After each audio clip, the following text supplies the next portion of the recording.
Kabado man, pinanood pa rin ng mga kaanak na mga biktima ng drug war ang pagsalang ng depensa ni dating Pangulong Rodrigo Duterte sa confirmation of charges hearing.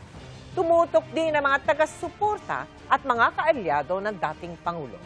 Kamustahin natin ang sitwasyon sa labas ng International Criminal Court live mula sa The Hague. Nakatutok si Marisol Abduraman. Marisol? Mel, magkahalong emosyon nga ang naramdaman ng mga kaanak ng mga biktima ng di umano'y extrajudicial killing sa bansa sa pangatlong araw ng pagdinig ng confirmation of charges kay dating Pangulong Rodrigo Duterte.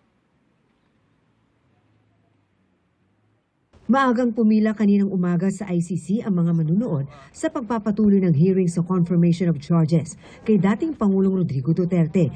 Kabilang sa mga ito ang mga kaanak ng mga biktima ng umunoy extrajudicial killings noong panahon ng dating Pangulo. Aminado silang may halong kaba ngayong ang depensa na ang sasala ngayong araw para magpresenta ng kanilang mga ebidensya.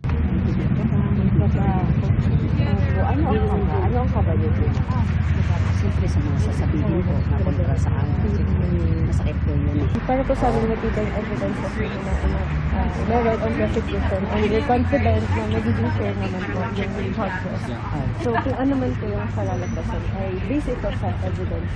Pero we hope na mag-push talaga ito sa alam. Maaga rin dumating kanina ang mga kaalyado at mga abogado ng dating Pangulo na naniniwalang politika ito. Gayunman, aabangan nila ang presentasyon ng defense team ng Pangulo. We're looking forward to Compton's presentation. Narito rin ang mga taga-suporta ng dating Pangulo. We have a judicial system naman sa Pilipinas, bakit why not doon? If we say na not working yung judicial system sa Pilipinas, so ibig sabihin lahat na lang na krimen doon hindi na mabibigyan ng justice. Karapatan ng tao malaman ang katotohanan. Alright. Yes. Okay, sige.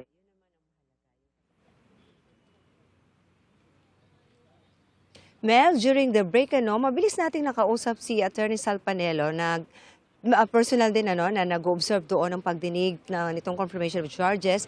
Hindi tayo nakakuha pa ng masyadong detalye kasi we're about to air. Pero ang sabi lang niya, the defense team of the former president did not disappoint me. Anyway, Mel, mamaya antabayan na natin ang paglabas naman ng mga kaanak, ng mga biktima ng sinasabing EJK at gayon din yung mga grupo, iba't ibang grupo na sumusuporta sa kanila kung ano naman ang kanilang naging reaksyon doon sa kanilang pagtutok pa rin dito ngayong sumalang na ang defense team ng dating Pangulo. Mel.